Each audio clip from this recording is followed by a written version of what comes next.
there is a line that basically says, you cannot mess with me on this stuff. And that's the nicest way I can put it.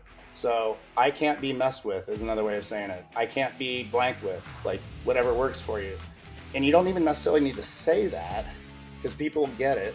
And if you need to even hint at it, that's fine too. And sometimes you just need to say it.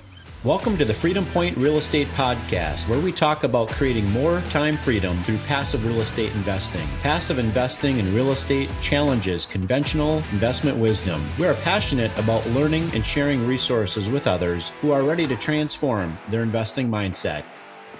Quick disclaimer as always, I am not a CPA, I am not an attorney or a financial advisor. This is not financial advice, not telling you or anyone else what to do. The views and opinions expressed in these podcasts are provided for education and informational purposes only and are not necessarily the views of my employer. I'm glad you're here. Now let's dig in.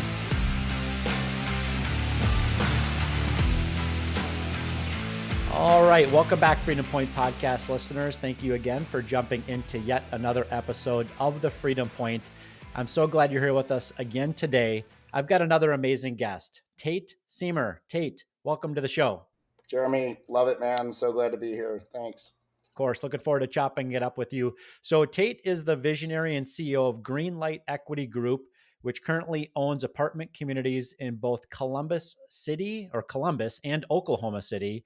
Tate has a passion for finding unicorn opportunities to acquire, improve, and operate apartment communities in such a way that maximize well-being and highest interests of the communities, the residents, and Greenlight's passive investors. All that to be said, Tate, really appreciate you being on the show. Would love for you to maybe walk through with our listening audience a little bit more about, Tate, your journey, your background, what you're focused on today, et cetera. Yeah. It's been a second since I updated that bio. Nothing, I guess, fundamentally has changed. Most of that stuff, we were really going hard and heavy, started acquiring in 21 in Columbus. And then I guess our last acquisition was at the end of 23.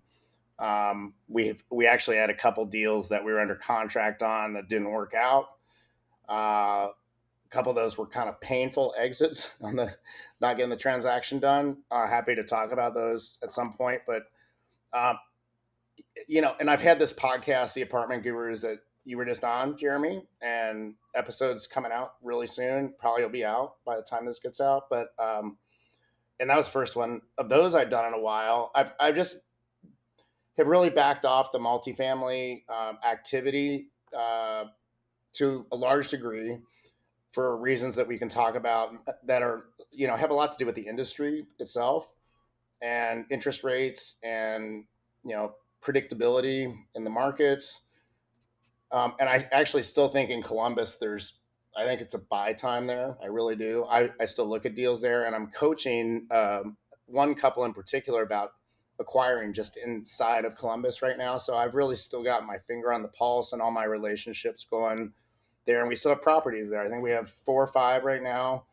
And then we have 3 in Oklahoma City, like you mentioned, where we haven't looked at a deal in that market for a long time, years actually.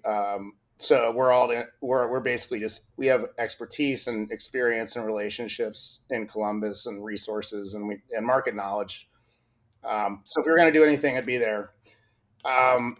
So with the podcast, and you and I've talked about this, it's that really became something for me that was kind of next level beyond the multifamily stuff in the space. So it's called The Apartment Gurus, still is. And it's not like put to bed by any means. Obviously we just did our thing. But I've also really expanded, I guess, my passion into like the idea sharing space, if you will. And I think you and I are really in a similar, place as far as that goes. And specifically 3 years ago, I started coaching not entry level, but let's say guys that are like entering the larger scale multifamily game. And it ended up being all guys. It wasn't like a planned thing, but that actually became something really great for me too, that in and of itself. Um, and so the so kind of going from the multifamily stuff, which I still really enjoy. I think the game is awesome. To the podcast, which was to me like a 10x level of kind of sense of like purpose for me, and then kind of stumbling into coaching 3 years ago was like way more. I don't know about 10x, but it was way bigger than the podcast, and it's specifically one-on-one coaching with men is like what I found that I'm really passionate about. And I've done group coaching, I still do, and I've got new offerings coming out for both one-on-one and group stuff. So that's really where I am right now. And I'm working on a book, new podcast called The Expanding Man about masculinity and kind of new ideas around masculinity and new conversations. And I'm really excited about that. I think the world really needs that. I think it's really, really relevant right now. So yeah, man, that's in a nutshell. I guess I need to update my bio. Yeah. So for those that are listening that thought that this podcast was going to be about investing in multifamily real estate, you came to the wrong episode. We can talk about that the whole time if you want.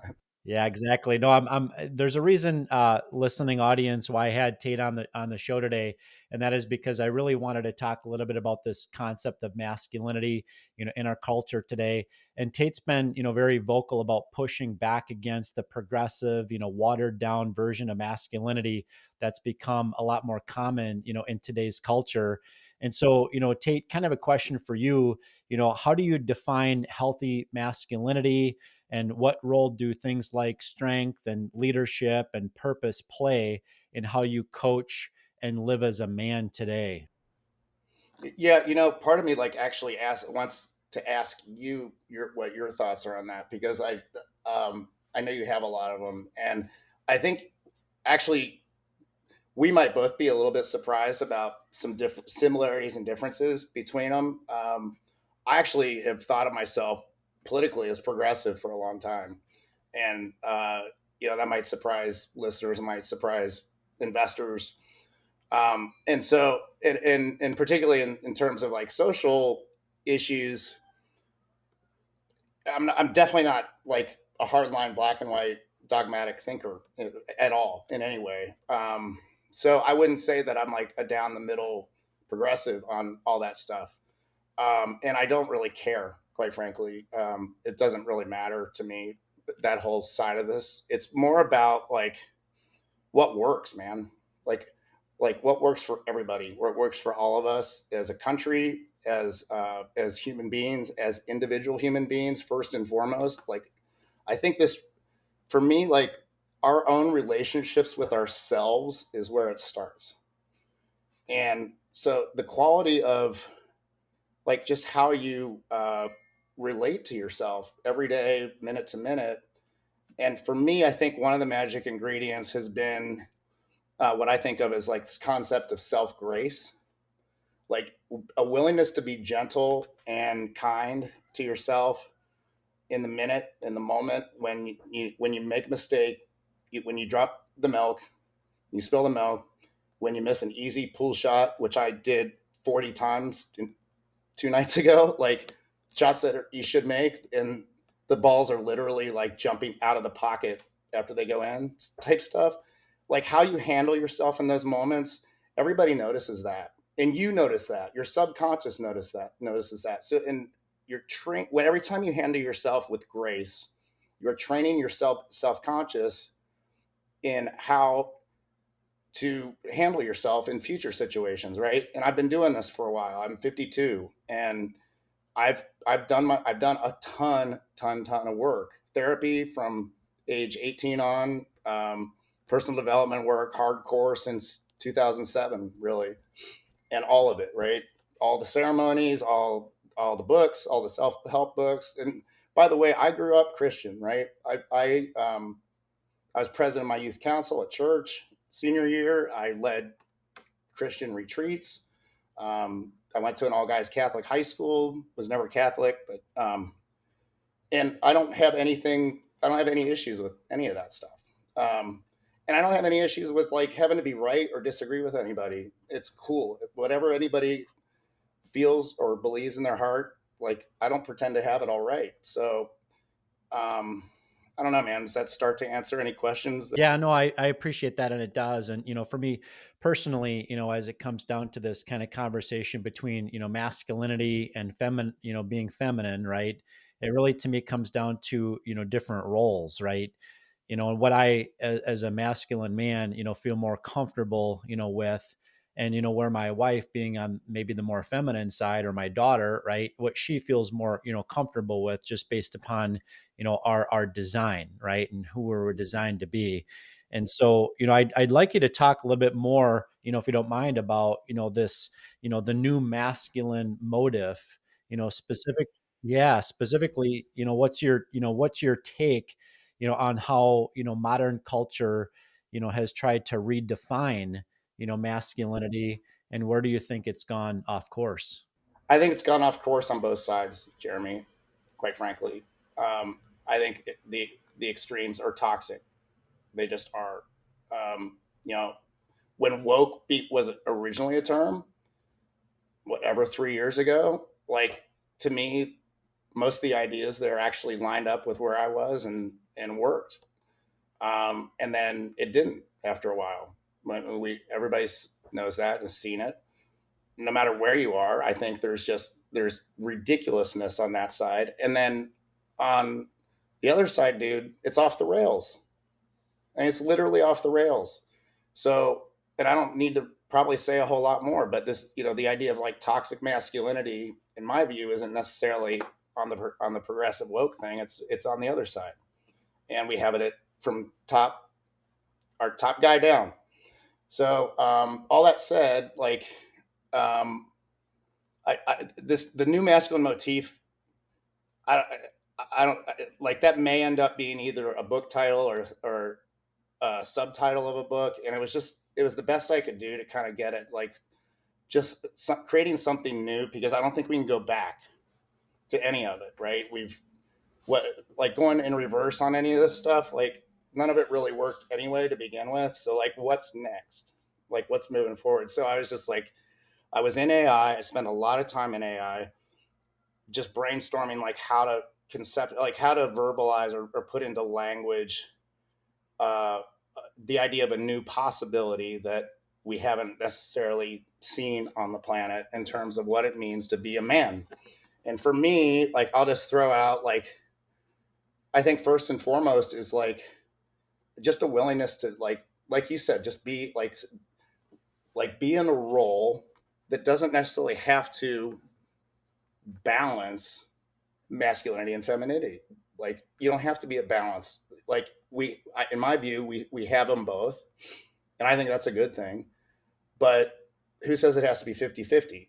Like who says as a man you have to honor your femininity in all situations? And who says actually a good thing? And I would say it's not.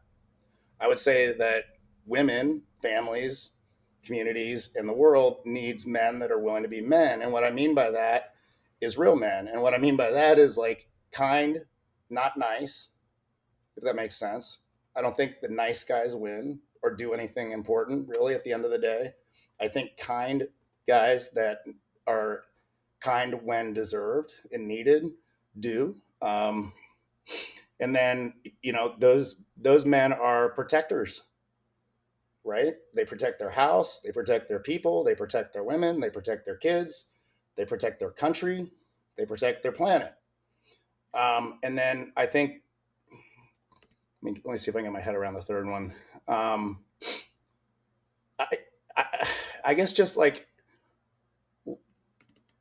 okay, I'll just throw this one out there. I think like boundaries, dude. Like knowing okay, even better, like knowing what game you're playing.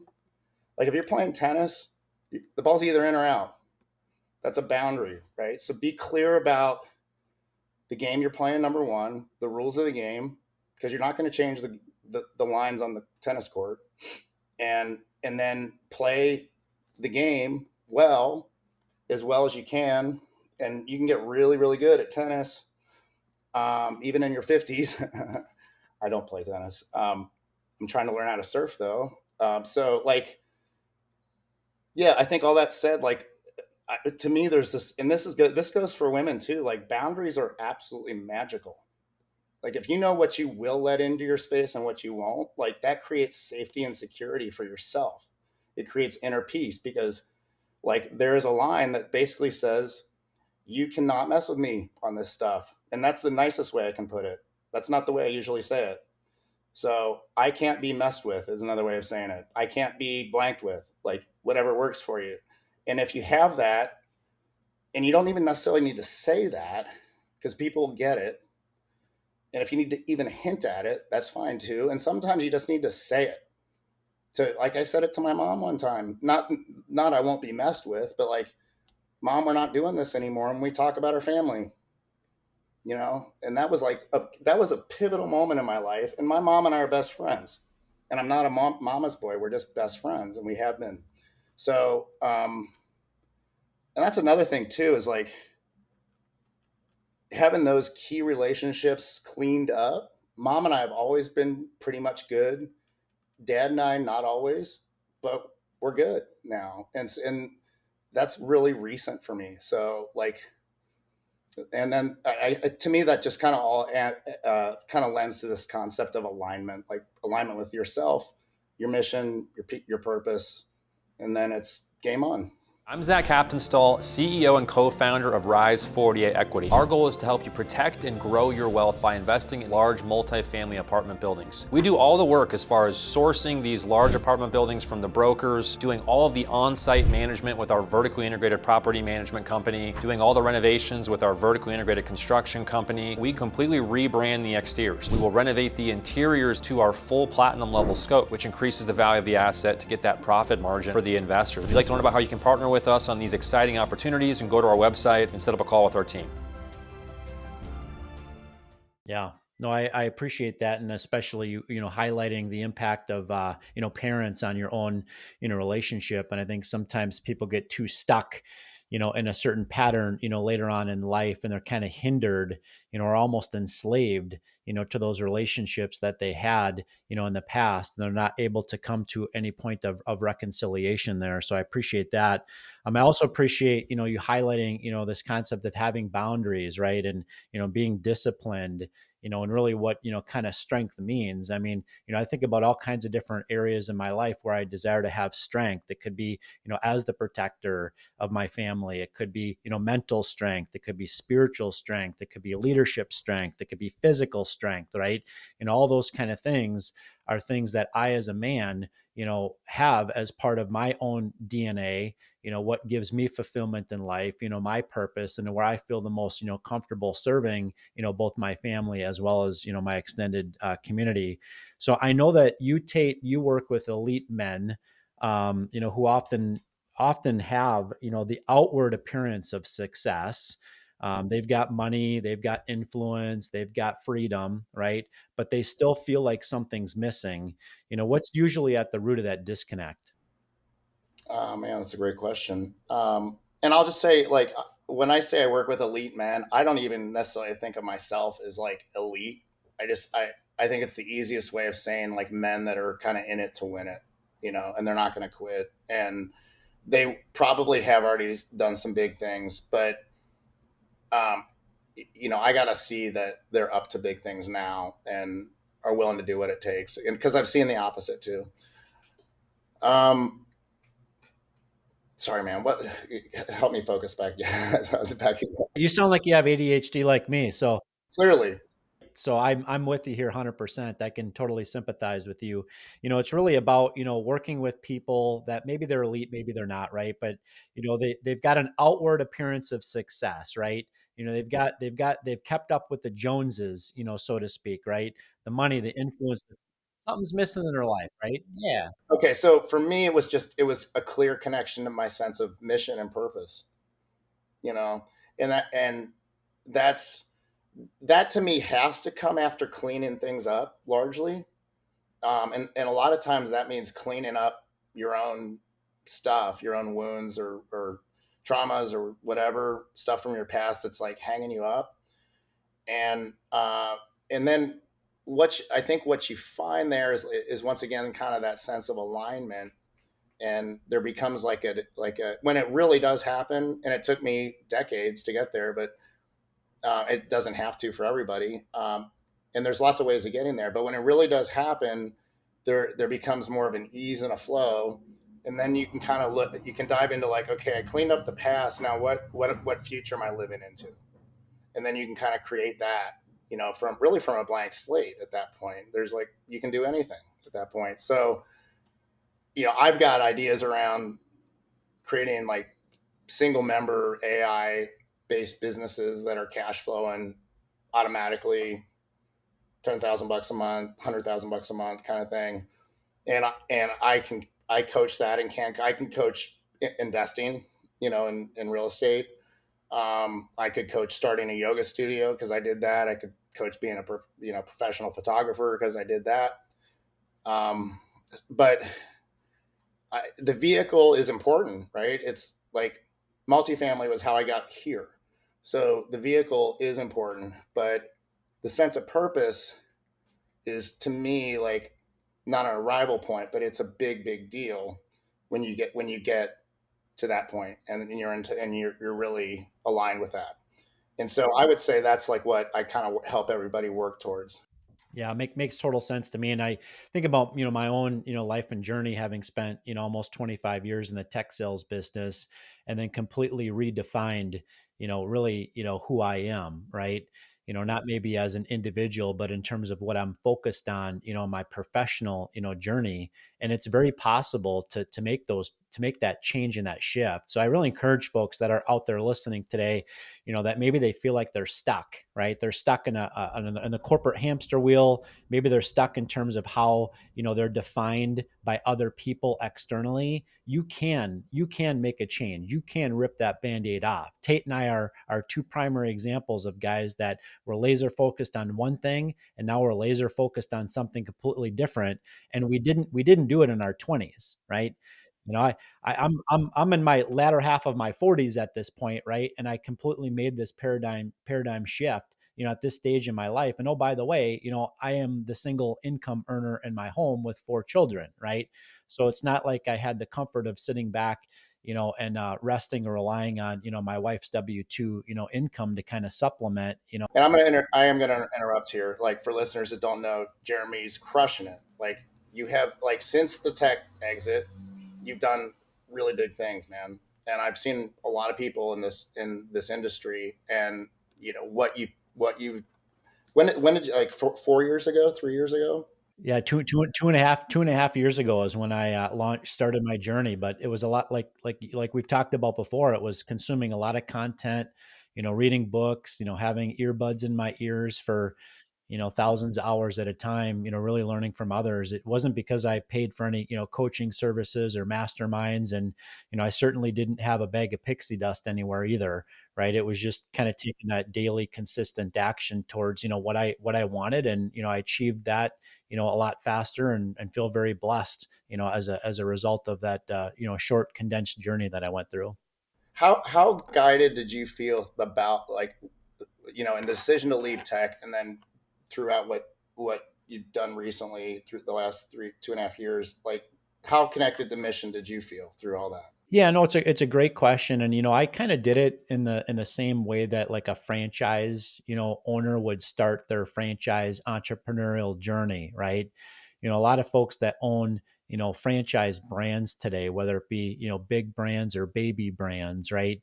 They'll typically get started, putting one foot in front of the other, right? They'll have both, coexist, at the same time and run in parallel. So effectively for me, it was like having two full-time day jobs at the same time.